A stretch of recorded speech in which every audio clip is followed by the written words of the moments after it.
There's no place to escape to. This is the last podcast. On the left. That's when the cannibalism started. What was that? Are we ready to start? We are. Can I say something? Have I become a ripperologist? Uh-oh. More than I have. I'm starting to use the initials JTR to refer to Jack the Ripper more often than I've ever thought I would. That's the start down the slippery slope, my friend. If you have read up to 4 books about Jack the Ripper, am I now with them? Well, there's no accreditation for a Jack the Ripperologist. There's no accreditation for anything. Well, for you any also, of these people. You have to smell like old blood. Do you smell like old blood? I don't know. I mean, let me check my pants.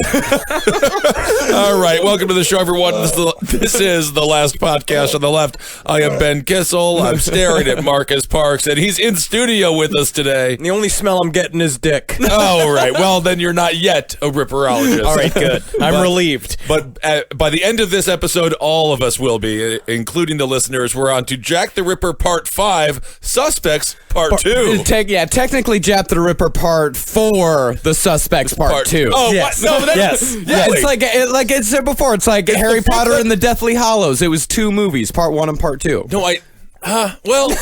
that's okay. Yeah. So Part 4, Suspects Part 2. Yep. Okay. Now you're getting it. Whatever. So this is the 5th hour of Jack the Ripper content exclusively for you. Now, I want you to know for a fact, we are literally just scratching the surface. Yep. Today we're going to talk about what we believe are the most reasonable suspects.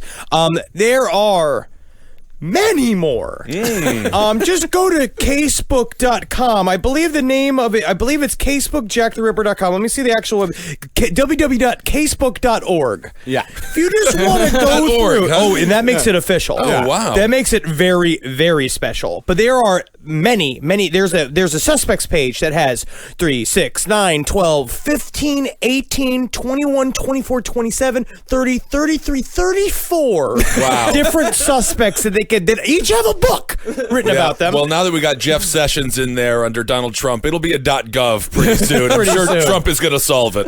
But there are certain ones, so we're going to go through 2 specifically today, but there are 3 more that you can always look up that we're not going to cover today. There's out there, it's like, you could read about the concept of the Diary of Jack the Ripper, which puts James Maybrick as possibly Jack the Ripper. It's complete horseshit. That's fake news? There's complete fake Whoa. news. But there are people that believe it's entirely real because they are broken. There's W.H. Berry, who's another very big possible Jack the Ripper suspect. Also, probably not. I am at this point wondering if there even were Jack the Ripper murders, but we'll get that at the end of the episode. He sounds like a rock and roll pianist. I like that guy. Who? Barry. Burry. It's Burry. Is it Burry? No, Barry just, like, to me, but the problem is that ever since the restaurant scandal, Chuck Berry just reminds me of watching women pee. Oh, that's right. He set up a camera there, little director. Yeah. Same thing with our president. Oh, yeah. Carl Feigenbaum is the other one. That was another big suspect. But these 2 today are vaguely reasonable. Okay. I would say very reasonable. These are our 2 pet suspects that we really like. The first that we'll cover today is Fred Deeming. Now, much of this information comes from a BBC documentary called Jack the Ripper Prime Suspect, available on Netflix, and highly recommended. It is super fun. It's better than the other 2 Jack the Ripper documentaries that are on Netflix, because the other 2 just are the part of the Royal Conspiracy ones, which are admittedly the more fun theories, but they're completely false. It is not real. I've been watching nothing but documentaries on prison reform. Oh, I watched a documentary on puppies the other day. It was fantastic. Fun. Have you watched that one? Well, my Twitter feed is all puppies right now. I've seen that. Yes. It looks like you've gone mad. Yeah. I got sad and I said, "Send me your puppies." Send me puppies. Send me puppies. Watch the puppy documentary. There's a whole section on puppy parades. You'll love it. I watched the Alex Jones Joe Rogan interview, and I gotta say, I'm gonna be Alex Jones. Well, we're gonna stop. We're gonna try to prevent that. Back to Fred Deeming. Frederick Bailey Deeming was a con man and convicted murderer whose death mask was often pointed to in Scotland Yard's Black Museum as the face of Jack the Ripper when visitors would come through. There he is, right. Hey, you want to pick his nose? Hey, we ought to do fun thing. We all lay our dick over his top lip like it's a funny little mustache. Still a little rude though to do to a corpse. We don't even know if it's Jack the Ripper. We're just saying it. Deeming, as far as his upbringing goes, he was said to have had an unnaturally strong relationship with his mother, who was said to have also been extremely domineering. His father was often absent, having spent quite a bit of time in a mental institution for unknown problems. I mean, maybe he was just too happy to be British. They're like, we live in squalor and we're surrounded by human dookie, right? Or maybe the gnomes were actually coming to the house at night and fixing the shoes. Hey, how else do you get the doorknobs to work? Truth is stranger than fiction. Think about that. Deeming left home at 16 for a life at sea and quickly developed a reputation as a con artist, often posing as a member of the upper class in his schemes. He would lead a life of crime and would be arrested multiple times for fraud in England, Australia, and even as far away as South Africa. Do it in the accent. South Africa. Isn't that the South Africa? South Africa. You just sound like an annoying elderly woman going up the stairs slow. You have me pity, lad. Oh, they done. You done. There is happening. South Africa. Well, we can only be grateful that not a lot of films take place in South Africa. Blood Diamond. District 9. Deeming eventually went down for both the murder of his second wife in Australia and the murder of his first wife and 4 children in England. He cut the throats of his first wife and 3 of his children before strangling and cutting the throat of the 4th before burying them under the kitchen floor. He also cut the throat of his second wife before bashing her head in with an axe. Wow. Yeah, with an axe, baby. Yeah. Do you think sometimes when you're making a sandwich in a kitchen and your whole family is underneath the floorboards, do you laugh? You're just like, that's kind of strange. I just eliminated my own role as father. And also, weird. In Australia, to do axe murderers, you actually kill them with a handle upside down there. Oh, It's interesting. funny and cute. That's fun. But I'm going to point this towards, so there's going to be problems with the Fred Deeming theory, but that's, of course, because I'm the grand debunker here. We'll talk about this. Yeah, we'll talk. Do you want to label yourself the Yes, grand I want debunker? I Is want that a what this sash. I want a sash, and I want little shoes, and I want a big floppy hat like a chef's hat that says Debunk A on it. This is your Costanza T-Bone moment? You're like, I have T-Bone for every dinner. Call me T-Bone. After he killed that second wife, he buried her under the fireplace in their home. He had bought the supplies for said burial days before the murder, proving premeditation. It was not a crime of passion. And when he was arrested for that murder in Australia, I mean, he obviously was feeling some passion. he was feeling some passion. He was but it excited to it kill his wasn't family. a spur of the moment. Does he not go outside? Why is he burying all these people in the home? Look at John Wayne Gacy. You do what's easy. I guess so. You just do what you got. You got space in there. You're in Australia. You have to put everything on fucking tent poles to hide from the various dangerous animals that are just roving the ground. Everything can kill you. It would be a great HGTV show, Home Renovations for the Serial Killer Inside of You. Now, when he was arrested for the murder of his wife in Australia, he was in the possession of a case containing 20 knives, including a dagger that could reasonably said to have been used in the Ripper murders. At the time of his capture, Deeming was posing as an aristocrat named Baron Swanson. Oh. You can just see the mustache falling off his face as he speaks. It's Barry Swanson. Yeah, you bet you're right. Right there, mate. Yeah. Always been a Barry, always will. Yeah. Fetch me boomerang and stuck inside this asshole of this old fat woman I met. The I'm a mustache. Baron. I'm an aristocrat. Your mustache is falling right. I'm from South Africa. Tellingly, the British press treated this whole Baron Swanson ruse with almost more contempt than they did concerning the 6 murders he was accused of. They hate fake dukes They in England. It's kind of like, and they get so mad because like fake dukes, it's got like when you go to the toilet to sit down instead of shit and you fart. They hate that too. all sound, no fury. Exactly. Fury is what I like to call the lumps. Let's move on. And speaking of aristocrats, who, if you'll remember from the second episode, they desperately wanted the Ripper to be one of their own, so too did the Australians want the Ripper to have at least murdered someone in their country, giving them a top-shelf criminal in the history books. Well, now we're back to Dookie with the top shelf. And then it's like it comes out. I mean, like you wanted a serial killer in the royalty system or as a part of the royal family. It's like you probably already got 5. Yeah. Oh, yeah. Just fucking lean on those guys. Yeah, and The whole half of royal you are family. lizards. Yeah. You're literally doing weird ancient like symbolic rituals every other day in order to call upon dark lords that are giving you secret knowledge. Be like, focus on that. That's yeah. plenty dark. Oh, absolutely. But the Australians really wanted Jack the Ripper to be an Australian. You know, there wasn't a lot going on for these people. They just wanted something else. They have big spiders and sticks that come back. Yeah, which is so strange. They always try to throw them away. And every burger shop you know for a fact is run by a sex criminal because it's Australia and that's where all the sex criminals went. Yeah, kangaroos are cute, though. But despite the insistence of the Australians, Deeming was ruled out years ago as a suspect as he was supposedly in prison at the time of the murders. However, recent discoveries suggest otherwise. Deeming was supposed to have been doing time in Hull prison for fraud during the Ripper cases, but although Deeming was known to use up to 20 aliases, none of those aliases are present in the English prison system in the autumn of 1888. Deeming was in Hull prison at one point, which is where all this confusion came from, but that wasn't until 1890, 2 years after the Ripper murders. But strangely enough, that prison stint actually gives us a link to those same murders.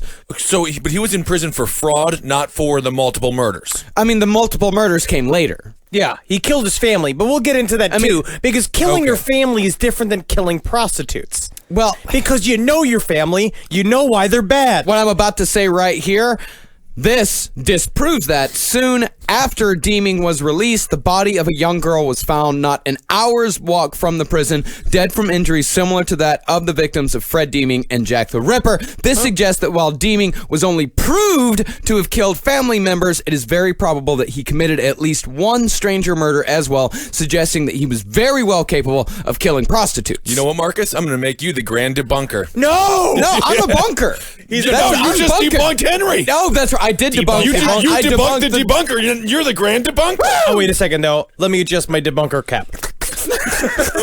Let me tighten my debunker sash. You are expanding. Now, concerning the murders themselves, Deeming's motive was the same as so many other suspects: syphilis. Ooh. Early in 1888, Deeming had contracted syphilis from a prostitute.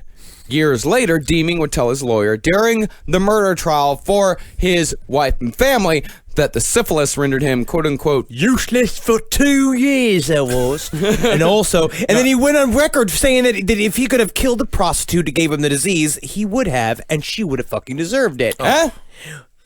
It's true. Motivation. That is motivation, That I is guess. extreme motivation. But at the same time, I feel like if you would've- toss an umbrella in Europe, you're going to hit most people with syphilis. That's a very good point. And he just wanted to kill the one that gave him syphilis. Well, I mean, that's the thing. When the body of Catherine Eddowes was found, her nose had been cut off, mimicking what happens to victims of syphilis in the later stages of the disease. This could have been symbolic for Deeming, whose established hatred of prostitutes due to the disease could have driven him to kill. Yeah, see, he couldn't find the prostitute that gave him syphilis. That was just long ago and far away. Obviously, he could have fucked a juicy old rotting melon that had syphilis in it and could have gotten it from that. Because I feel like Fred Deeming possibly would have done something like that. Yeah, that's okay. So it's like when you can't find a good pizza place, so you go to Cece's. Yeah. But you want pizza because you want pizza. You still. want pizza. Yeah. Yeah.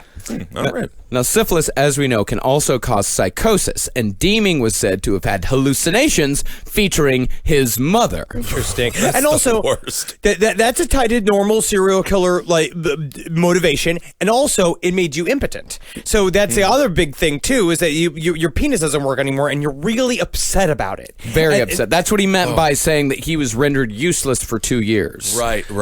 He got it back, but for 2 years, totally useless. Like Stella. Oh, he got his groove back.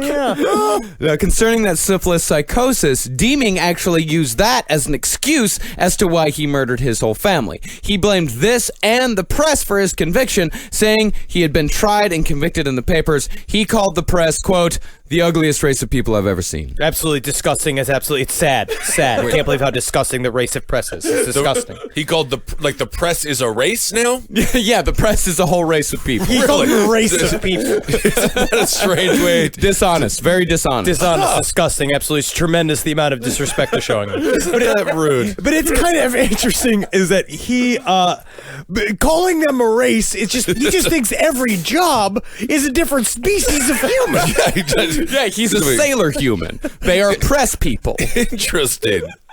No, murder-wise, both the Ripper and Deeming killed their victims quickly, and both Deeming and the Ripper strangled some of their victims before slitting their throats, and in some cases, the organs were arranged following the Ripper murders, with the body parts being placed at the sides and at the feet. And when Deeming's family was found, the 2 children were placed on either side of Deeming's wife, with the youngest placed at the wife's feet. By the way, the Ripper murders came before the family murders. This is the guy. We got the guy. I absolutely think we do. I don't. As far as Mary Kelly goes, I've discovered since our 3rd episode that many forensic scientists believe an axe was used to split her thigh bone, in addition to the knife that was used to slit her throat and mutilate her. And when Deeming killed his wife years later, he killed her both with a knife and with an axe. Oh, yeah, you got to just... Yeah. You can't stop my feet from shuffling. Well, and also they found on Mary Kelly's body a fake mustache. So think about that. Baron must have been here. Artists from South Africa. Concerning Demon's knowledge of the streets of Whitechapel, remember that he was a sailor, and Whitechapel is near a port. Of England's course, an island. As we said, Whitechapel is a very confusing place to get around. It's like a maze. But it is highly likely that while he wouldn't have had the knowledge that a Whitechapel resident would have, he was no doubt familiar with the area due to it being a place where prostitutes tend to be found very easily. He was in and out of London a lot. He admitted during his murder trial that he made regular trips to London, and this coincided with the new rail link that made travel from Liverpool, where Deeming lived in 1888, to London quick and easy. Sounds like a lot of jumps in logic, but we don't come down think to so. I'm just Jumps in sitting here- logic at all. I'm just sitting here tight in my little debunker shoes. Oh, I know you're waiting putting for it- my chance to speak. Well, I can't wait to hear your debunking, because at this point, he's guilty. We got to get this guy to the town square. We got to corner him. He is way guilty. I've never seen such guilt on somebody. So, while this doesn't place him specifically in Whitechapel, eyewitness accounts do. See, unlike any other suspect, we have both the death mask of Fred Deeming as well as his actual skull. We know that Deeming had a very distinctive face with very unusual features. His brow protruded from his skull, giving him deep-set eyes. He also had a square jaw, which is usually accompanied by a solid build. It's like Kissel. That's not like me, you Neanderthal. You look just like that. No, deep set eyes You are have like deep-set eyes. No, I don't have deep set eyes. Deep set eyes are like people who don't have to buy hats because they have God-given cranial sun protection. I have very deep set eye. I feel like we look very similar. No, true deep set eyes. You know what I'm talking about. They always look. They're always dark around there because the sun's not getting in. I mean, you save a lot of eyes? money. Similar. Like a Misha Barton. Yes. Did she have deep set eyes? No. Dolph Lundgren. Yeah. Yeah. No, it's like Usually these people are movie stars. Johnny Depp. No, they're one of the most handsome men in the world. Oprah Winfrey. Maybe. I don't think so. No, But I'm saying Jaws. you have a square jaw. You have a big head and a square jaw, and you have a big, wide body. Is this the beginning of Extreme Ben Makeover? No. What are you doing with me? Do you remember Ugly Duckling, where they used to, Yes, that was the people atrocious. would win to get surgery, and they'd still be called ugly because they Yes. said that their surgery wasn't good enough? That was one of the most offensive shows. Extreme Makeover, Human Edition. It was just so bad. Now, this distinctive face that Fred Deeming had jogged the memory of a dressmaker when she saw Deeming's photograph in a London newspaper during his murder trial. She said that she was with Deeming in Whitechapel on the night of the double event. I found it to be very curious because I was trying to make eye contact with him, have a bit of a conversation with him, but so deep set his eyes was. It was like his eyes were his goddamn ears. And I was like, he's weeding me out. I'm gonna remember you the rest of my life. And God, he doffed my bottom. He doffed my bottom until I couldn't ride a horse to the fucking alcohol stand no more. He duffed your bottom. Oh. Duffed it. Oh. Huh. Soup bowl for eyes. I love this guy. Now, furthermore, other eyewitness accounts match Deeming to the Ripper. Witnesses said he was between 5'5" and 5'7". Deeming was 5'6". They also said that the Ripper was of solid build, which Deeming was as well. They went on to say he had strange eyes, a carroty mustache, which Deeming had, a high felt hat, a chain watch, and a long overcoat. This matches up perfectly with actual photos we have of Deeming. Oh, I thought you were going to say matches up perfectly with every manager at a Chase Bank. It's true, like Dick Bunch, we met that guy from Chase Bank. Right. Was he wearing a top hat? No, but he was thinking that he should be. He looked like he was wearing one. But also, it'd be strange if they always keep saying solid build. He's not Alex Mack. He's not going to be a bunch of liquid. No, A solid build, like, I'm not of solid build, I'm of ropey build. I'd say you're solid build. I'm not solid build. What am I? Well, by You're their- you're of barrelish build. Like a barrel. Okay. I think everyone understood what barrelish meant. You mean fat? No! Actor fat. Thank you. Yeah. Now, unfortunately, all of this is circumstantial, just like everything with every Ripper suspect is. Forensics-wise, one of the few pieces of evidence that survives to this day is the shawl of Catherine Eddowes, which was found near her body on the night of her murder. Her shit diaper. Yeah, that's right. Everything. Always remember, listeners at home, everything is covered in human duke. Every single part of Whitechapel. Yeah. Yeah, and this shawl, it is indeed covered with DNA, if you know what I mean. Very creative. Now, the samples taken from it, though, have become contaminated in the 130 some odd years since the murder, and nothing could be matched to Deeming. Do you think that every guy that got a hold of that shawl, just be like, in memory of Catherine Eddowes, Oh, I don't. said came on it just once, like pouring one out? I guess so. Seems like it would be a lot of work, but The other piece of forensics is the letters. DNA left on the stamp of one of the letters does not match Deeming, but interestingly, the DNA on that stamp isn't male. It actually came from a woman. It's Black. Spock the Ripper. oh my god, everyone died from drowning happy. Now, it is possible that Deeming forced his wife to write and send the letter for him, as it isn't uncommon for serial killers to get their partners to do the dirty work. Which we have talked about before. Serial killers have made their wives write letters for them. It's like, I forget what specifically. We literally didn't cover it that long ago. The Sunset Strip murder? Yes. Yeah. But she also eventually joined in. Yeah. Because why let him have all the fun? Well, that does happen. It does usually start off, like serial killers, when they have female partners, they edge them into it. It's just a little bit at a time, and then eventually they're killing together. Or like Leonard Lake's girlfriend, and then Paul Bernardo and his wife. Yeah. Say Charles Ng there. I'm starting to do a lot of different things in my life, and I'm going to start sending out letters, and I'm going to get a dog to lick the stamps.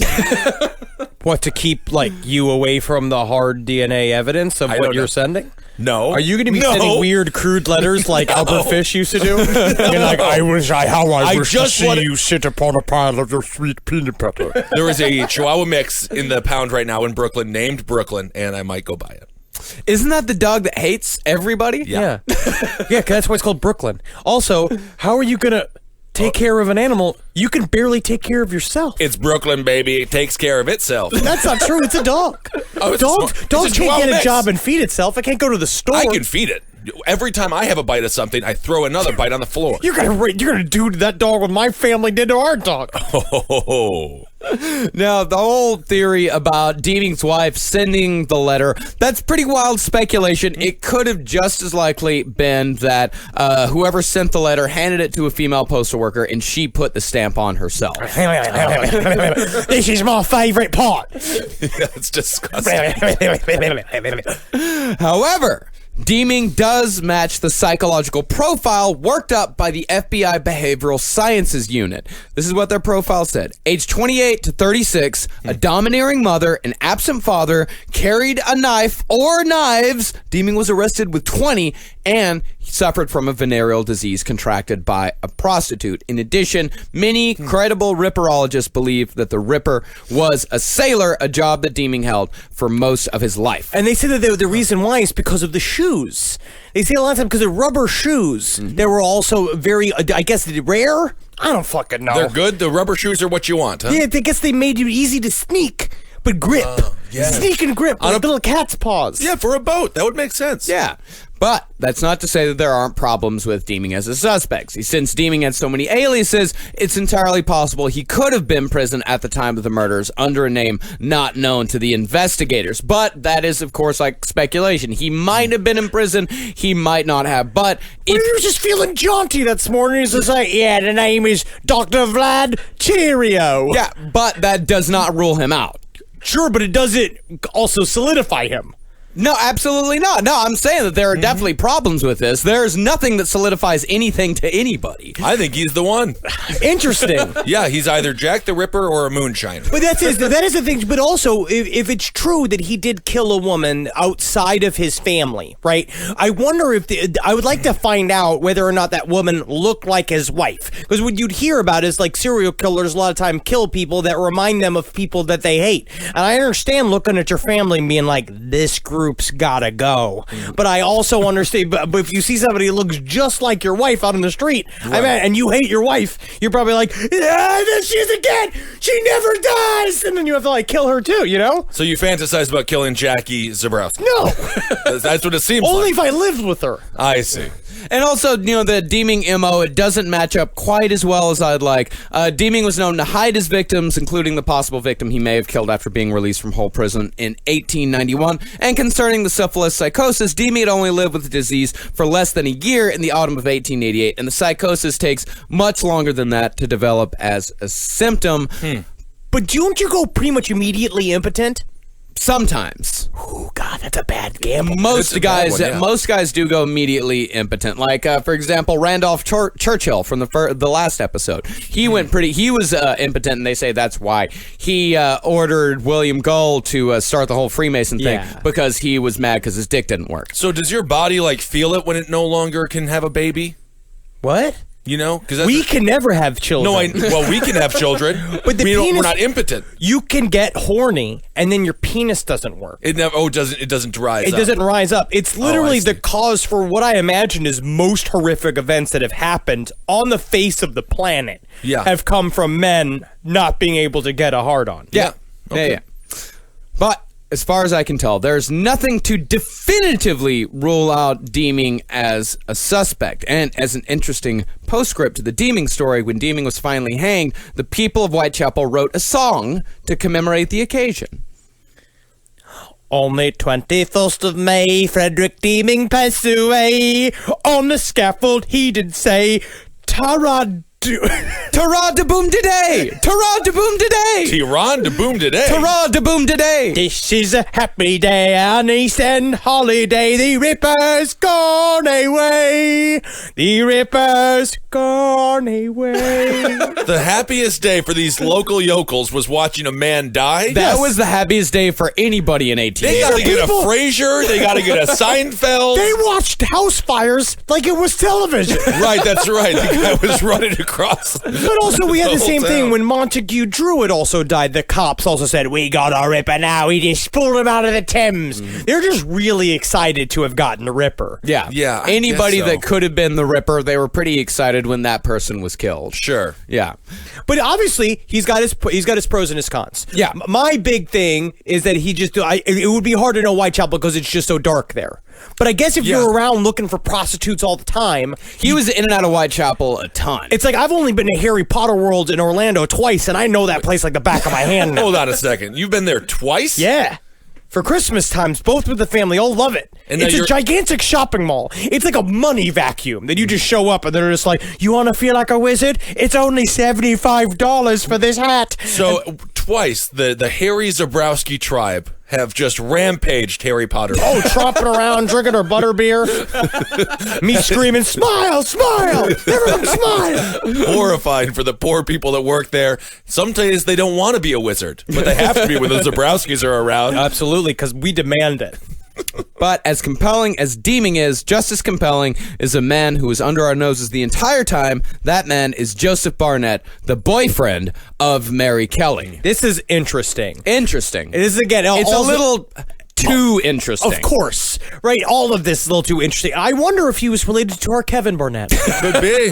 You think maybe deep down? We'll have to know if there's anything about him loving birds, then we'll know that he is. Barnett was an East End lifer born in 1858 as the fourth child of 4 sons and a daughter. And true to the East End, Barnett's father died when Joseph was 6 from the old-timey disease pleurisy, possibly as a result from his father suffering from the consumption. Is this just another 1800, just like you waste away until you're a skeleton disease? I mean, he probably had the consumption, and then through consumption, pleurisy took over. what's seems like- pleuris? It seems like everybody had, they're suffering from the drug crocodile. Everyone is just turning into street muck. Just skins are falling off like what was that great movie, Dead Again? Or the one with the wonderful Meryl Streep. Death Becomes Her. Death Becomes Her. That's Yeah. a great one. Your skin's falling off. Yeah. Now, 7 years after Barnett's father died, Joseph's mother inexplicably and mysteriously disappeared without a word or a trace, leaving the Barnett kids to fend for themselves. I think I got an explanation. I think she didn't want to be a mom anymore. Yeah, because it's a nightmare world full of hell goblins. Literally just go do anything else. Just don't be here anymore. Why the fuck would you want to stay at Whitechapel? I would, if I just saw one to be like, "All right, shall we enjoy yourself playing? It seemed to be a train is pulling in. I gotta see if I can catch it." Run. Just grab it onto any train that's pulling out of town. One of those cartoons where their legs become a wheel and then just like zoom on out of there. Now, Joseph was traumatized from this and developed a stutter. He would also later display symptoms of echolalia, a mental disorder suggesting autism or schizophrenia in which a person repeats back words and phrases that are said to them. In which a person repeats back words and phrases that are said to them. In which a person repeats back words and phrases that are said to them. In which a person repeats words back and phrases that are said to them. Echolalia. Echolalia.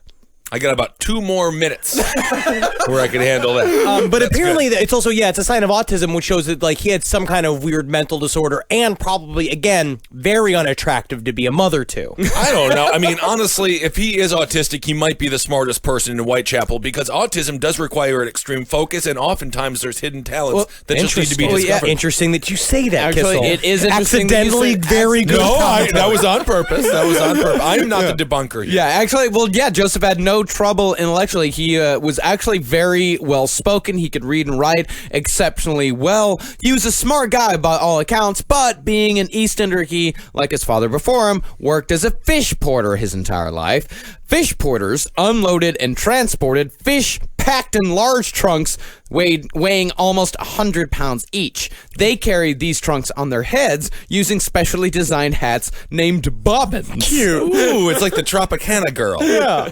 And that often left those porters bald as a cue ball. Literally, No way. their job. You cannot go bald by putting something on your head. 100 said- pounds constantly rubbing on your head all day long, every day for 12 hours a day. Apparently, they said most fish porters, that's how you knew who the fish porters stars were because they were bald by the age of 25. They were in Well. Whitechapel, covered in fish guts and prostitute shit. With any luck, they'll think I'm a friar. It just, I don't know if that's how you go bald. I think maybe just the genetics of the people who would be in that lot of life might don't be, know. more of a hairless people. While Joseph wasn't bald just yet, he was enormously strong, having done this work for 10 years by the time he met a beautiful young prostitute named Mary Kelly. Now, we again remember beautiful is put into a very special terms when it comes to Whitechapel. Yes, but she just was still wasn't- beautiful for the time. She was a Whitechapel 8. She was a Whitechapel 8, which That's is good. technically a San Bernardino 3. Well, California has very high standards. What I would say is that she also just wasn't physically actively melting in front of him. Yes, so she that's was an 8. fine, and so he became obsessed with her. Yeah, Yes. see, Joseph tended to look down on prostitutes, but in the case of Mary, he overlooked this fact, and the two moved in together the day after they met for the first time in 1887. Now, Barnett, single at 29 with a heavy stutter and, of course, also the echolalia, he felt like the luckiest boy in town, and he pretty quickly became emotionally and sexually obsessed with her. Yeah, hey, Mary. I just gotta say, I'm just most impressed that you could just stop prostituting for a second so we could go on a date tonight.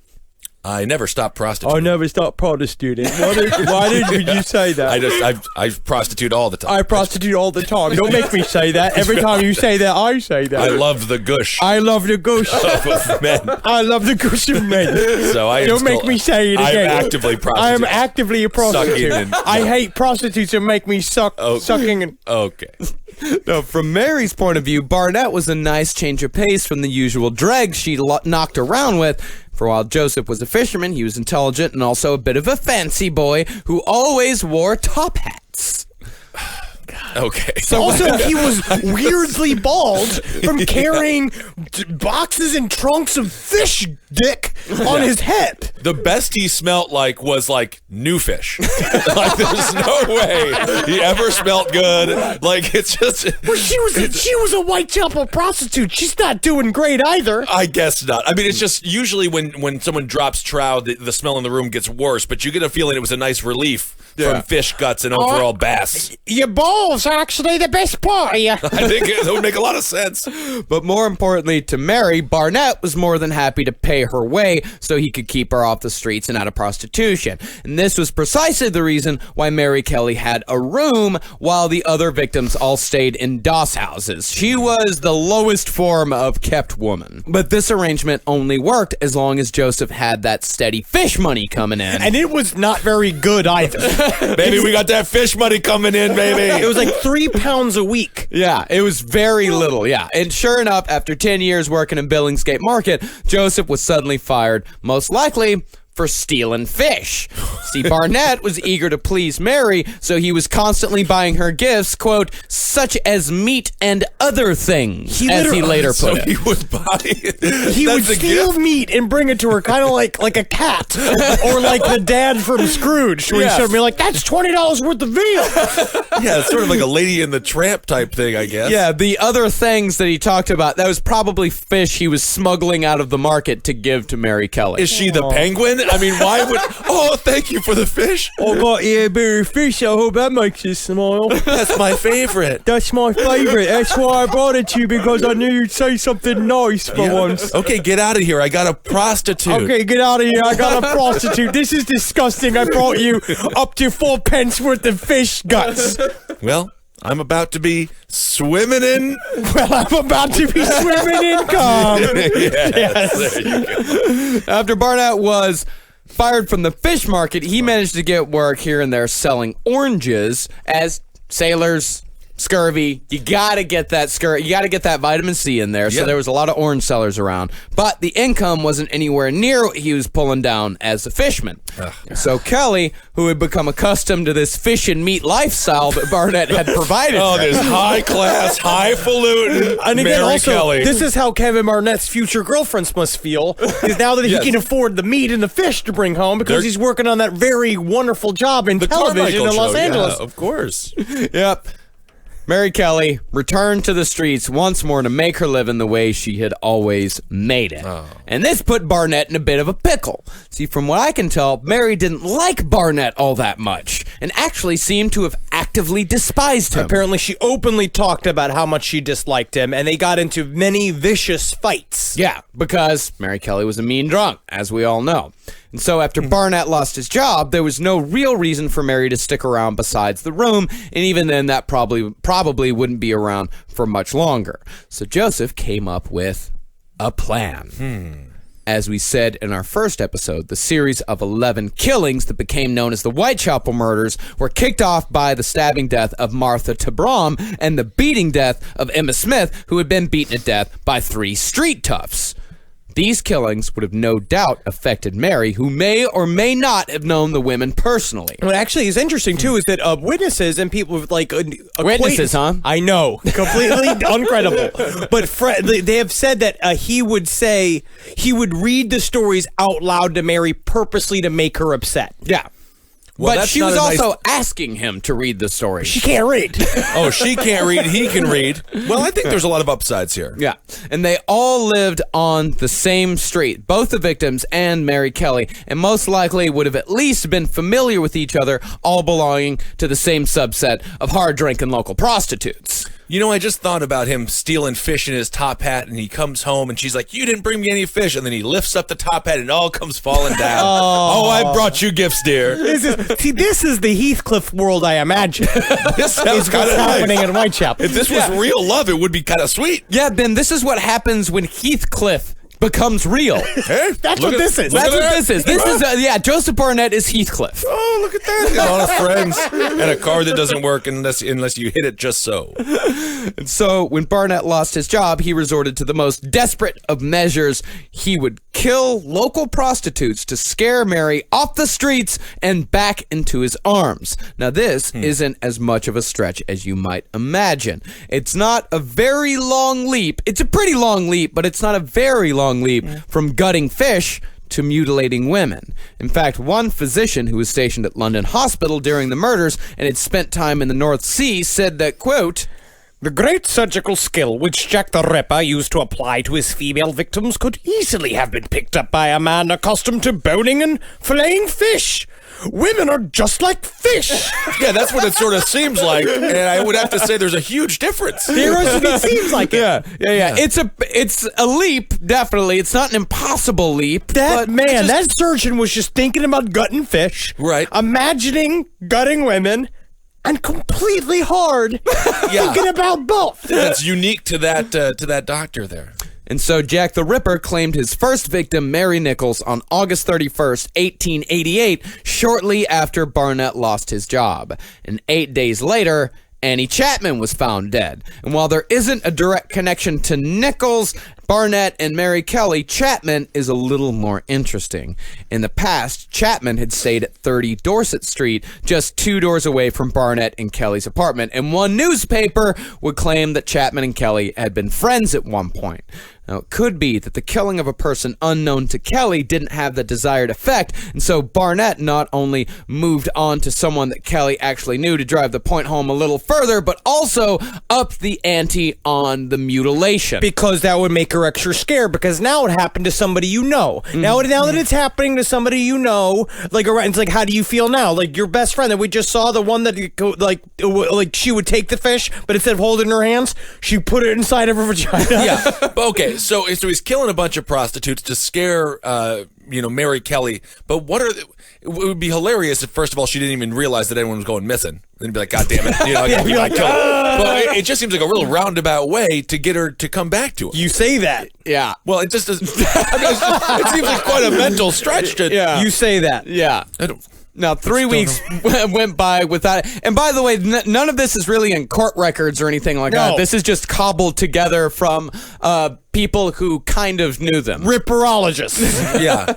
Now, 3 weeks went by without a murder, and things had started to die down a bit. It could be that Kelly was slowly starting to return to the streets, for the murders would escalate once more with the double event when Elizabeth Stride and Catherine Eddowes both met their fate on the same night. Now, these women are also all loosely connected. Stride was living at 38 Dorset Street, only a couple dozen yards from Barnett and Kelly, and Eddowes was known to have sometimes sheltered in the abandoned shed located at 26 Dorset Street, the same shed that adjoined Barnett and Kelly's apartment. And what a lovely shed I imagine it Beautiful was. shed, yeah. Beautiful shed. You know, you ever see tiny houses, big living? Yeah. Not like that, because it's not all slathered with jism and blood and, Right. and shit, prostitute shit. Yeah. But kind of like that. Yeah, that tiny houses show. They stink. They're trailers. Yeah. Now, it's not only likely, but probable, if all this is true, it is not only likely, but probable that Kelly knew Eddowes personally, or at the very least knew her by sight. She may have even known Barnett. Hell, all of the women at the very least may have known Barnett as a familiar face, as he had worked and lived in the East End all his life, besides being the boyfriend of a local prostitute, particularly the boyfriend of the pretty local prostitute. And you know he Right. was a quotation mark fucking boyfriend, and they all made fun of him, Sex of the City style, wherever he went. Well, I think that he was a great boyfriend to Mary Kelly, and now he's just trying to scare her straight. Think about That's that. what this is, How right? good a boyfriend you gotta be to kill all her friends, Right. To make her safe. Well, now it sounds like an abusive relationship. No. When you say it like Good that, boyfriend. I'd say advanced boyfriend techniques. Kill her friends to make her feel so safe. she doesn't have anyone to turn to except for you, and, Yeah. then obviously we'll see what happens. Now, the fact that Barnett knew all of these women, not the fact that, but the possibility that Barnett knew all these women, it could have enabled him to get the jump on his victims, causing them to let their guard down upon seeing them. And since Barnett was a lifelong East Ender, he knew every single street which he could escape down to avoid detection.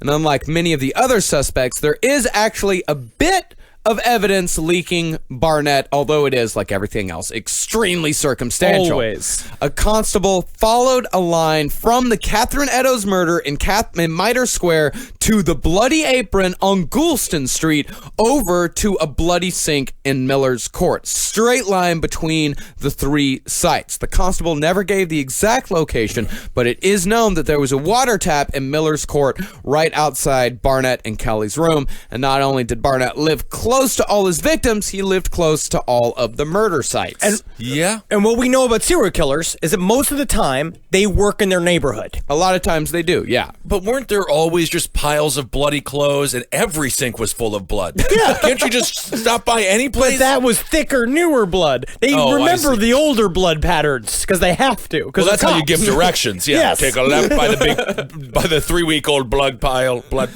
Now, if one were to draw circles around the scenes of the murders, the center would be roughly on Dorset Street.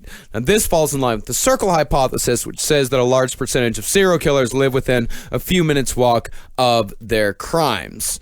Now, concerning the Jack the Ripper letters, if they are indeed genuine, it can very easily be said that the aim of these letters were to frighten and terrify, particularly the line, I am down on whores and I shan't quit ripping them until I do get buckled. Ha Now, Barnett knew that these messages would reach Mary. Now, Mary's fear was so great that she would have Joseph go out and buy all the newspapers that carried Ripper news and have him read them aloud to her. Ooh, that's what happened in Florence Jenkins Walker or whatever the hell that Don't movie even is. bring it up anymore. Yeah. That movie sucked. Yeah, well, so I much dick. forget what We it's had to called. watch it Florence twice. yeah. And not only would it frighten Mary, but it also served to show the police and the world just how clever Joseph Barnett really was. Now, the more we look into Joseph, the more we see similarities between him and the classic profile of a serial killer.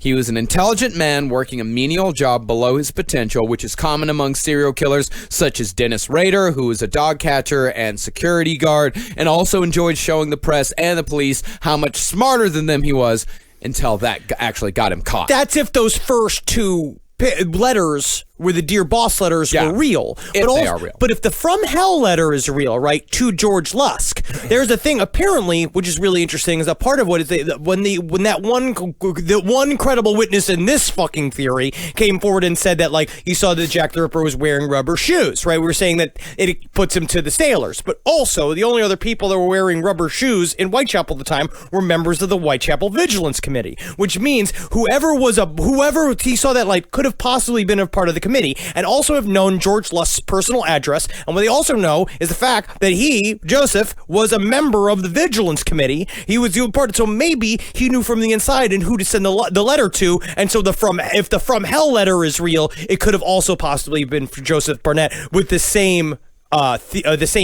motive.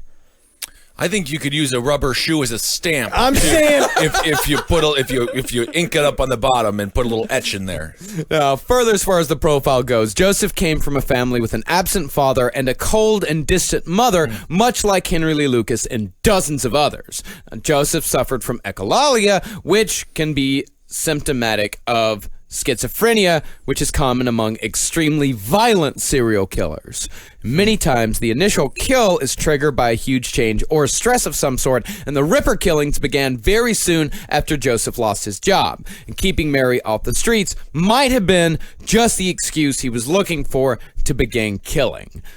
So after the double murder, the streets of Whitechapel virtually empty of prostitutes, and we know that Kelly was no longer on the streets, as their landlord later reported that the couple had stopped paying rent around this time. But it also and that's the only concern for the landlord. He doesn't care about all the missing prostitutes. He just needs his 2 pence. Well, obviously, and they were also so belligerently drunk together all the time that it almost kind of seemed like they were on the same page and kind of having a good time. Yeah. Like, apparently, they showed up together to drunkenly scream at the landlord about how he'll get his rent when he's going to get his rent. And that's teamwork, and couples should be a team. I agree with that. Was like Charlie Sheen when he went through his tiger blood prostitute phase, which I think he's still in. But Mary, forced to stay in a 12-by-12 room with a man she couldn't stand, decided to bring home a homeless prostitute named Julie Venturni to live with them. Now, Joseph wasn't happy about this. This is what? Exactly. Exactly. Alan Moore in From Hell. It would be fun for a bit. A second. But the problem is that she's a lower level prostitute than Mary. Mary's Well, already... that's perfect because Mary, you know how this works in relationships when you have threesomes. You never get a girl that's better than the woman that you're with. Exactly. You have to choose somebody that she's we not don't going to get be to choose jealous that, of. the woman gets to She gets to choose. choose, and she's going to choose somebody that she's okay with you Slightly fucking, right? lesser, But yeah. in the same in From Hell, they were like showing me like she was like, you wanna get a piece of this bang tail? And they were like, and she went down and started going down on her and stuff, and then Joseph just being like, never watching them mad. fucking go down on each other. Meanwhile, like he's wrong entirely because that's great. But also, there's another theory. That's one theory is that maybe Mary Kelly was possibly had some sort of lesbian tendencies. Right? She invited... Sure. Possibly. I mean, yeah. But also, Well, all there's the men smelled like fish, and that's if they had a job. Yes, that's literally an employed man. Well, I mean, there's one theory that she possibly had lesbian tendencies, but the most likely theory is that she was trying to force out Joseph. Or she was afraid of Joseph and brought somebody in there to be her backup. Like literally brought somebody in here. Now that I'm trapped in here, right? Mary Kelly's I'm living off of this man. He is maybe a monster. I'm noticing he's coming home covered in blood. If he's Jack the Ripper, it's not a subtle murder. So he's coming in and just been like, like all agitated from ripping all night. He's finally like drunk enough to be sated while you're sitting there after the streets are empty because all your friends are fucking dead. So you're sitting there really nervous all the time, and eventually just like maybe I'll bring someone in here that kind of helped me Bowie against him because my boyfriend, quote unquote captor, quote unquote like benefactor, is getting more and more unpredictable. Yeah, and We this don't actually know made that. him even more unpredictable because he was afraid that bringing in this Julie girl was going to drag Mary back into prostitution. And so Joseph gave her an ultimatum. It's me or her. Unfortunately for Joseph, Mary very quickly chose her new friend and Joseph moved out, possibly taking the key to the room with him. Because the key had been missing for weeks. That was like a weird thing where it's like he had something. I think that if that's true, whether or not he's Jack the Ripper, he wanted control over Mary Kelly. But we do know but he didn't like the previous guy. What was it? Deemer? Deeming. He's a murderer no matter what. But this guy, he hasn't killed anybody unless he is Jack the Ripper, correct? Yeah. Yes. So he's just trying to get a woman to not be a prostitute or a sex worker or a lady of the extravagant Well, again, night. advanced friendly boyf- woman. A friendly lady, but so he's not really that horrible. Of a Advanced person. boyfriend techniques. The means begets the ends. The ends begets the means, right? Well, unless he is Jack the Ripper, in which case he's horrible. But Yeah. the idea of just being mean- like, you're a prostitute, I would like Pretty Woman, Richard Gere. He wouldn't be happy if she went back to work. I mean, really what this is that if, this story is essentially Mary Kelly taking advantage of an autistic man named Joseph Barnett. Possibly. Unless he's Jack the Ripper. If he is not Jack the Ripper. Mary Kelly's the victim. If he's not Jack the Ripper, then, Joseph Barnett is the victim here because he's just some guy with a stutter that is trying to get a girlfriend, and then she's just like, give me more money. Yeah, he's selling oranges to make ends meet. He's literally out selling oranges, and I don't imagine a lot of people are buying oranges. I don't think so. Sailors. A lot of sailors were buying oranges. Yeah, because you had to not get scurvy. Whitechapel also doesn't seem the place like that would have a lot of orange trees lying around, So that's interesting. See, Joseph, despite being rejected, he still came back every day to give Kelly money when he could, hoping to buy his way back in.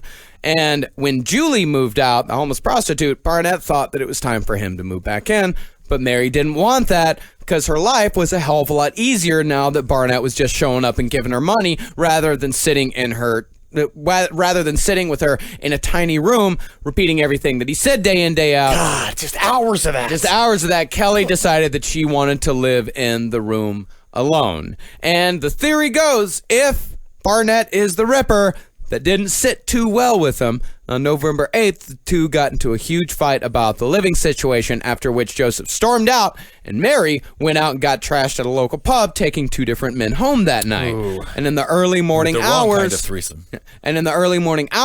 it is possible that Barnett returned to the apartment, let himself in using the key he had stolen, and slaughtered the object of his affection in a fashion so brutal it would become one of the most famous murders of all time. Now, it's just a matter of, can you go from normal, if this is true, can you go from normal to that level of brutal killer that fast? No. Right? It's like, that's the thing, right? So it's like Fred Deeming, on your end, he's murdered before, or now he's building up to murder, or he's done a bunch of small crimes, which is the common serial killer pattern. He's a lifelong con man and thief. He's been in and out of jail for thievery. He's been in and out of jail for fraud. He's like Charles Manson. Yeah, he's been doing thievery since he was a kid.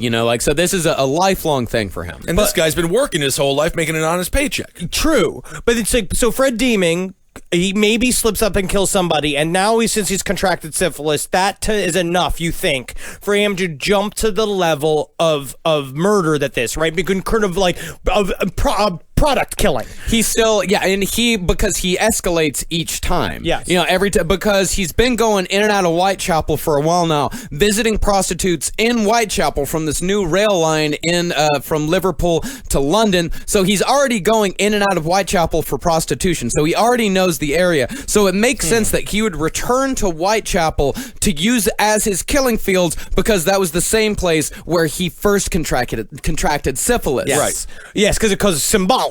Yeah, right? it's a very symbolic killing. Well, but on the other hand, it's too symbolic. It's too good. But also, would him being a stranger be a problem? This is my question.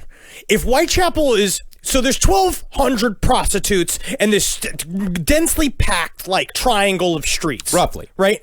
There's this area. Do you think that level of familiarity, that packed together, do you think that either makes people blend in or stick out? Does Barnett, being somebody that everybody knows, does that make it much easier for him to be Jack the Ripper, because he can approach people and people know who he is and they trust him already, and he knows the streets and he's a local, so everybody just kind of assumes that he's in on what's going on, and that would Deeming not stick out like a sore thumb because he comes in from out of town and nobody really knows who this guy is, and if he looks so distinct because of his eyes, it seemed like you'd be seeing that all the time. Well, I think what that tells you is that Whitechapel, there are a ton of people coming in and out. We know that the aristocracy is always coming into Whitechapel to get their jollies off. A lot of people are coming in and out of Whitechapel constantly, and it's also a very transient area because it's right near a port. So they're used to people coming in and out all the time. And Joseph Barnett, if he was Jack the Ripper, then I think somebody would have noticed, since he was a familiar face,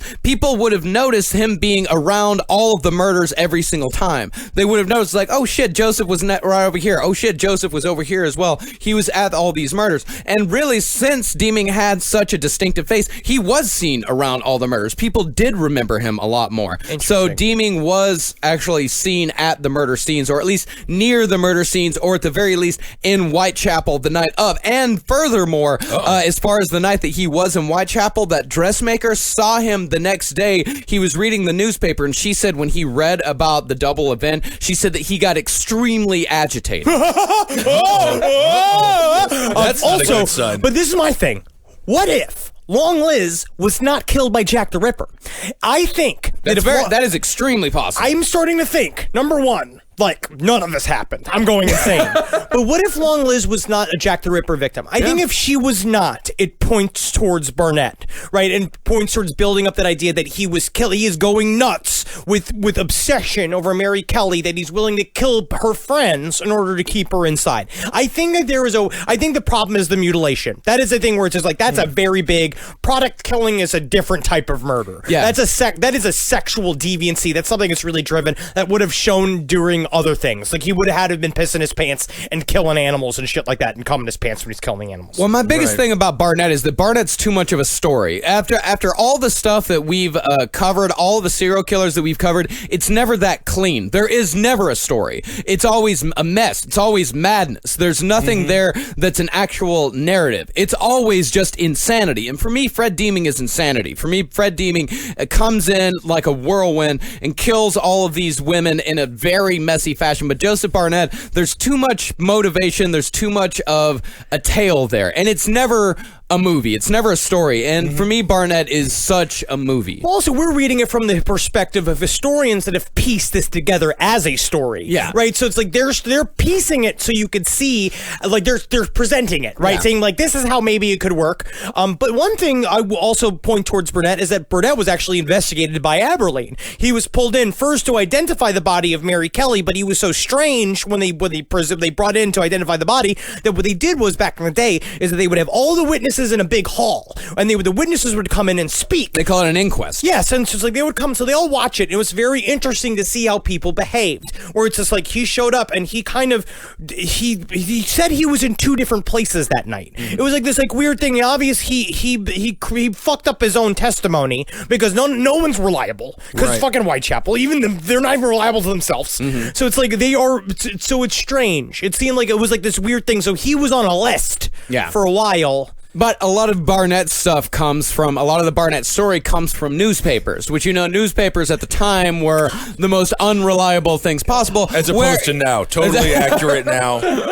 Yeah, but I think there's a lot more, concrete evidence as far as what Deeming's actual travels were. And I think Barnett, the thing is about him, I don't know. It doesn't feel right, but it is also possible that Jack the Ripper was only the first 4, or even just those 3, and that what it could be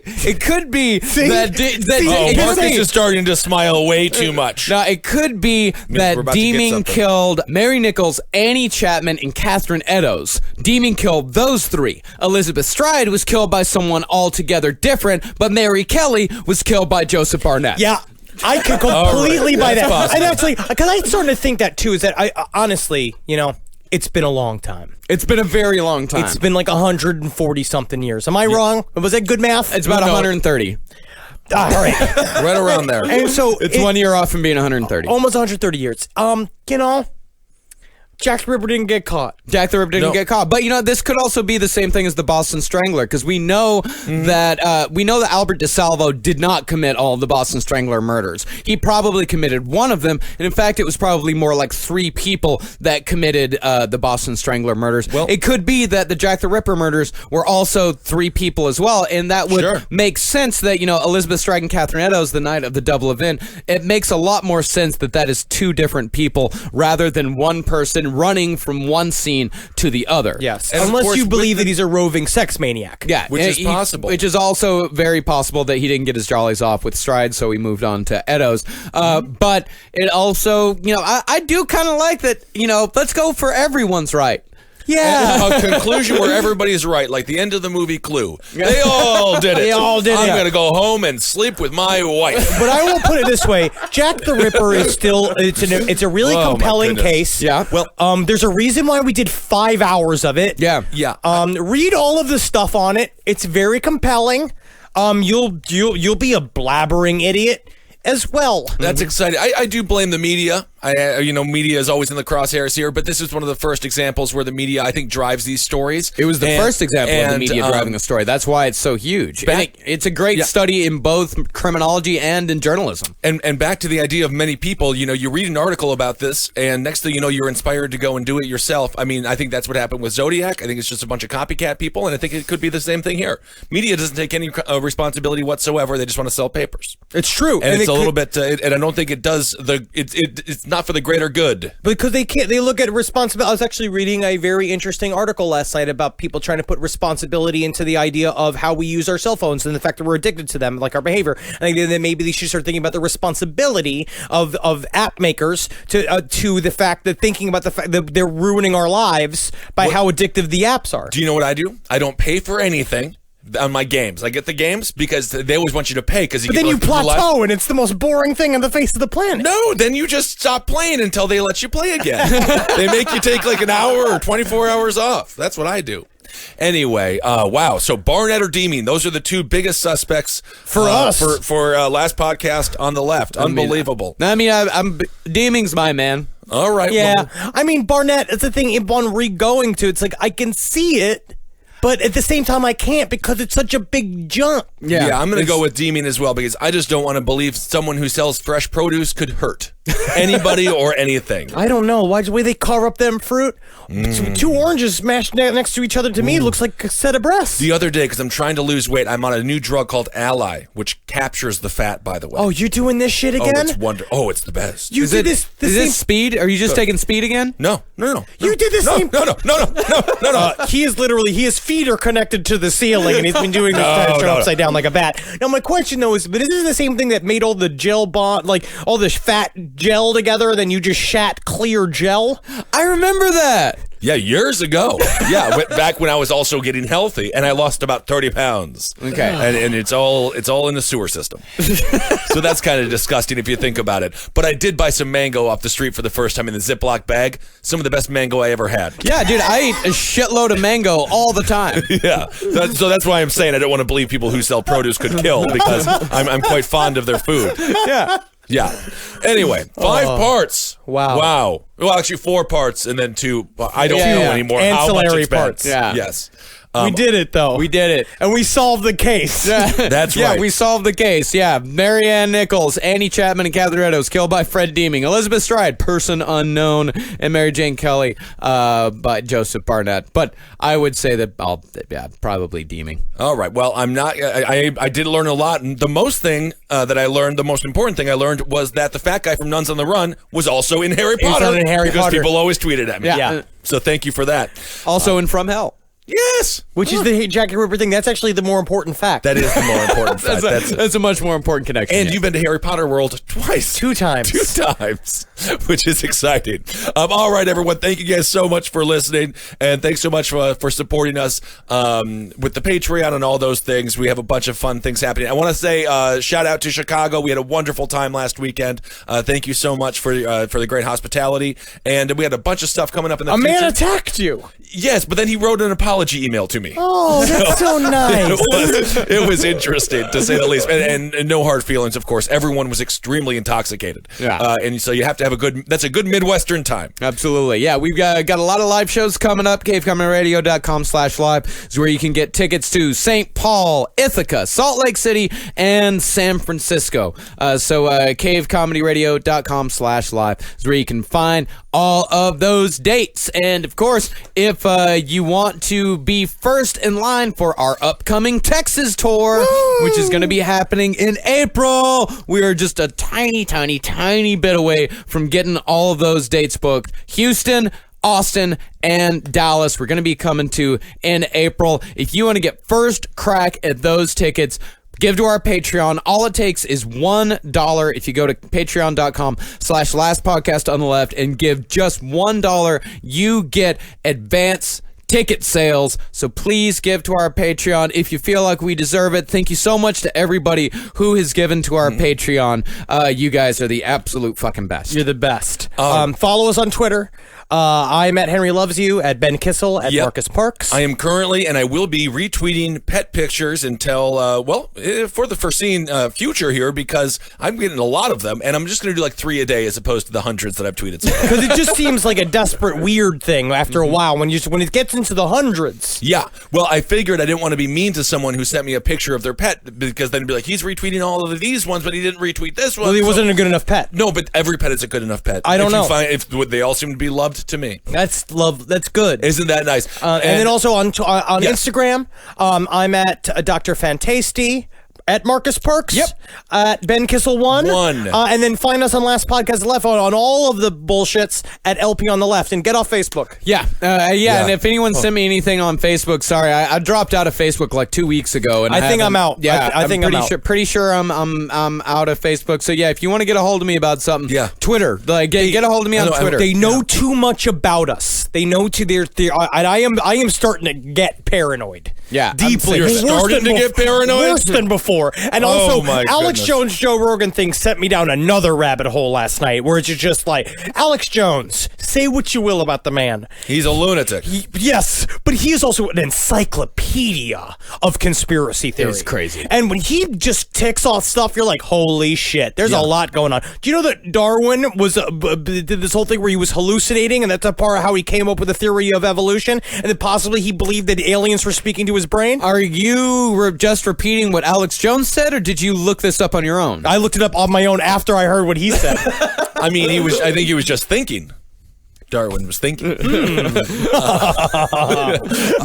He's a very good performer, obviously. Very good. Oh, and we got some new T-shirts. Oh, yes. We got some Abe Lincoln's Top Hat T-shirts. Oh, they out now? Is that yeah, official? they're out now. Yeah, it is the skull of Abraham Lincoln puking out the American flag. Oh, and what It's a beautiful flag it is. Cave Comedy Radio merch.com is ready to go to get that, or our Hail Yourself T-shirt, or a classic logo T-shirt. Yeah, we got more T-shirts coming in the future. Thanks so much for supporting all the shows. Top Hat, like Marcus just said, Roundtable of Gentlemen, Page 7, Sex and Other Human Activities. All the shows here on CCR are absolutely crushing it. I counted, we had 7 shows in the top 100 on iTunes in 3 different categories. Let's take it over. 5 taking stars. over. 5 stars on Again. iTunes. Woo! Not a celebrity-driven podcast network, just work that's been put into it. We're better than everybody else because of you guys, and because we love talking with you and having a relationship. Yeah, we're all just buds. We're all just buds.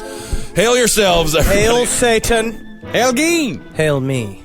Musgos delicious. Magoo's Delicious. Leave the prostitutes alone. Please. Always. Okay, We're good to go? we're good to go. All right, everybody. Are you ready for your last podcast and last Patreon shout out? Oh, don't do it like Holden does it from the round table. Please, Shout God. out. No, we're not doing it like that. A Duber1 says, go fuck yourself, Trevor. God, can't deal with all this. All right, well, I'll just get it going here. Thank you so much for everyone who donated to our Patreon. Laura S., thank you. Rafael Estrada. Ooh. Jess. Brandon Douglas. Brent Hauser. Thank you, Brent Hauser. Amy Consolation. That's a fun name. JT. Laura McCool. That's good because I know Laura McCool. You do. She's very sweet. She's on Twitter friend. Oh, nice. Thomas Adrian Walks. I'm happy that you're back doing that. William H. Hinchman. Rebecca Elner. Carrie Jameson. Ooh, I like Jameson. Laura Braden. Caitlin Oruska. Sean Power. Luke Herbert. Leslie Mascria. Ooh, I'm doing so well with these names. Alexander Metcalf. Talos Virgin. Andrew Child. Rob P. Matthew McDoyle. Maybe he's related to McCool. Oh, wow. M. Sanan. Silky Dixon. Oh, Marcella Snell. Ooh, $50. Very good. You did very good. very good. Wow, And for that, Marcella, I say thank you. absolutely. Frank Pocklington. Francisco Valencia. Brandon Wiggins. Samantha Zimmerman. Uh-oh. Margaret Hogue. Ben Stonick. Lachlan Marr. Nikki Reed, Ed Moore, Camille Yvonne, Georgia Layton, Faisal John Mohammed, Chris Nunes, Adrian Holmes, Isabella Parsons, Casey Schubert, Brian Robertson, David Fulgeron, and Melissa Small. Got Megan Olin, Ivy Samples, Mignon Ayala, $50 from Mignon. Wow. Alexia Peralta, Anthea McClintock, Harrison Nosira, Erin Corcoran, Emily Van Sullen, Emily Schalschlin, Marguerite, Jacob Kimner, Ellie McKenna, Austin Harriman, Mikey Pibb, Joshua McAllister, Alex Marthaler, $50 as well. Brian Hughes, Claire Toal, Sarah Kendall, hey Sarah, Joshua Augustus Quinlan, Rebecca Lieber, and Josh Howard Just. All right. Well, here's my list. It's Jessica Calantuno. Calantuno. I don't think I'm saying that one right. Calantueno. I think that's Portuguese. Oh, exotic. fancy. I went to go eat some Peruvian food the other day, but they were closed. Peruvian? Peruvian. So what'd you end up eating? It's bar food. Terrible story. Okay, Melissa Heinzelman, Alina Hang, Vince. Well, these are tough names now. Siciliano? Either way, Vince, thank you. And isn't that nice of you? Jacob Lowry, Juan Rodriguez, Alex Carr, Richard Gase, Coley Wong, Alex Gilbert, Morgan Montesanto. Ooh, maybe the tomatoes big. Yeah, get them tomatoes nice. Tyler M., Andrea Ramos, Jacob Beaumont, Nikki Waterman, Parker Slade. He sounds like a bad guy in every John Hughes movie. Jenny Alvarez, Karen Vaught, Jason Chappa, the Mess Files, Kirsten Besserard, Alexander Garrett. Dylan Brunmeyer. Oh, I'm sorry, Alexandria Garrett. Thank you.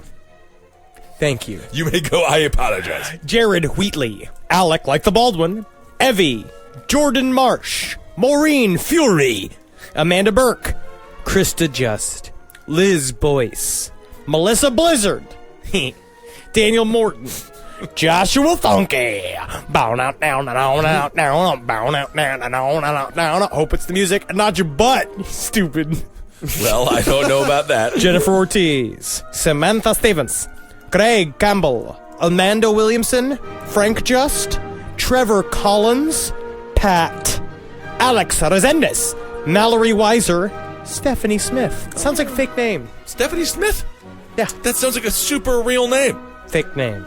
Craig Dinger, Jessica Just, Anna Croft, $50, thank you, Anna. James Kruger, and Adam Key, Lily Deese, Sarah Youssef, Ashley Garbs, Callie Bonakorski, Molly Schiller, Chastity Rose, Stephanie Pfannenstiel, I like that name.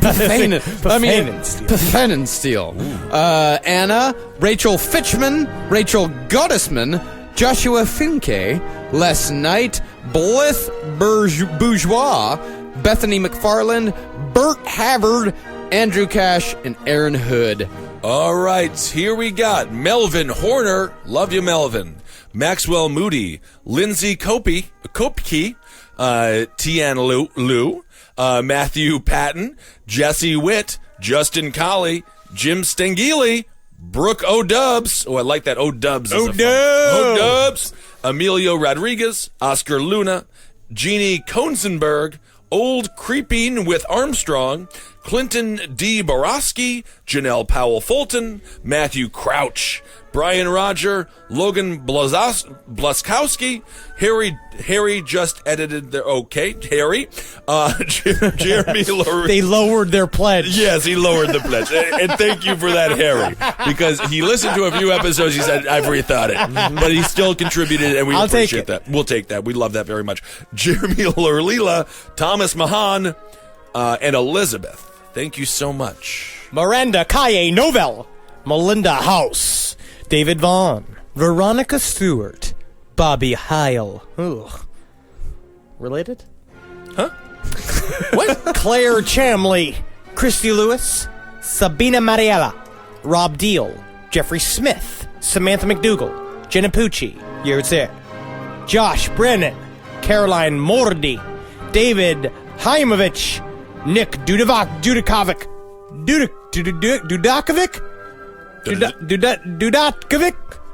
Alejandro Guerrero Garcia, Wes Tierney, Ryan Vindeknecht, Lex, Melissa Whitney, Kelly Brusky. All right. Andrew Just. Oh, you know what I just realized? Is that when I'm saying just, it's Andrew pledge. Just pledged $2. You've been saying it a bunch. I was like, I was like, man, there's a whole bunch of people with the last name of Just. I'm a moron. Oh, okay. Andrew, Tony St. Cross, Anna Brandon, Nick Hargist, Glenn White, Kevin Corticas, Ginny Reinert, Katie Wolganont, Mary Lewis, Bonehead 13, Yeah. Sam Willingmeyer, Sarah Lake Mitchell, Alicia Fitzsimmons, Dallin Hope, Adam Hicks, Tom Kostelny, Jesse Rudell, Haley Tyree, Rebecca Pope, Jesse McNett, Whitney, and Augie Setterloff. Oh, Augie Setterloff. Oh, I remember when Augie was just a little Setterloff. Okay, here we got, the name is Kat. Thank you so much, Kat. Mike Ponder, Matthew Stevens, Pamela Froze, Christina Spetnewski, and now she put it in, Spetnewski is how it's pronounced, because she gave us the thing there, but it's spelled ZBYTNIEWSKI. The motherland. In what world do I motherland. get Spetnewski? So thank you so much, Christina, for clarifying that for me, because I would have gone with Zidabneski. And Brandon Funkhauser, which sounds like he would be a great linebacker or just an overall fun defensive lineman. It does sound like a Gronk. Yeah.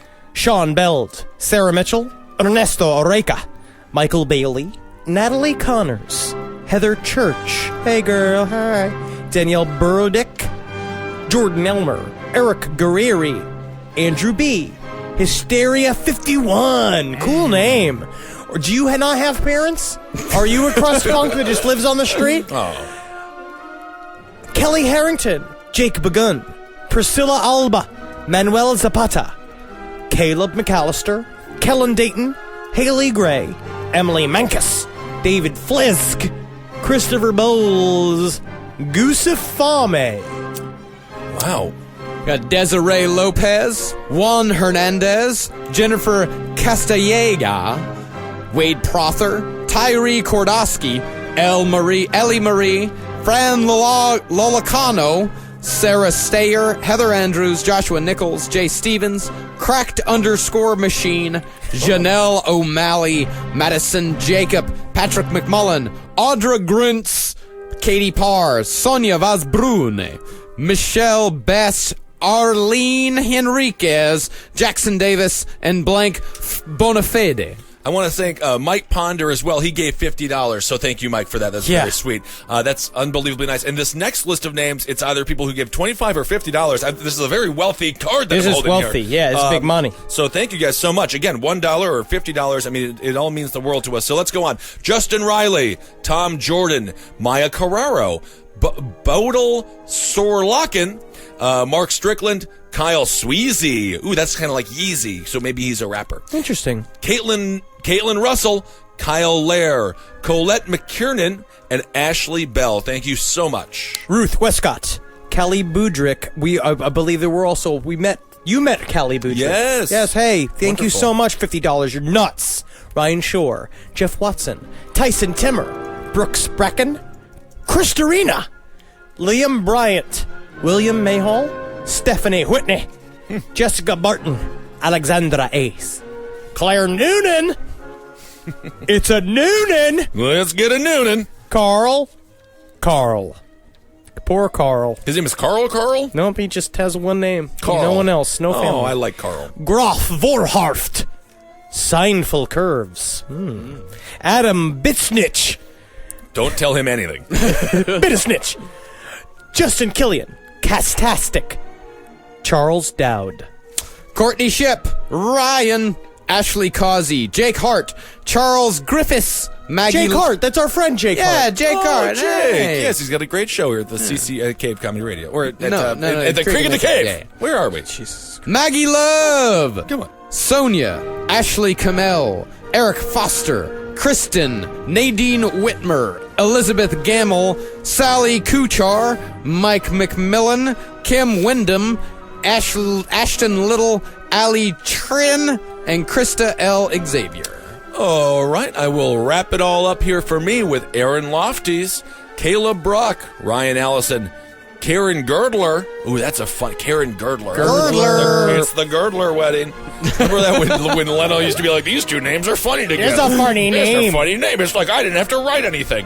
Oh, okay. Karen Girdler, Eden Sundern, TJ Martinez, Mike Leibs, Rebecca Ann Payne, Travis Tim, Shayla Christina, Caitlin Lyons, and John Steinheimer. Thank you so much. And this is Carrie Anderson, Aaron Diaz, Lucinda Boakman, Ben Strode, Daniel Nelson. Thank you guys so much. Hail Satan. Yes, thank everybody so much for all of the help that they've given to us over the years. This is fantastic stuff. And remember, if you want to get a shout out, we've got so many names to get through. But as you can tell, we're getting to them as much as we can. We're gonna getting get to 'em. big chunks. We're gonna do this. You will hear your name be said by 3 people that are cloudy. Yeah, terrible at saying them. Yeah. That's what they say, yes, but that's good. Well, go out there. I hope you're fertile. Absolutely, everyone. Thank you guys so much for listening. Hail yourselves. Hail me. Hail Geen. And Magustalations. Congratulations. Yes.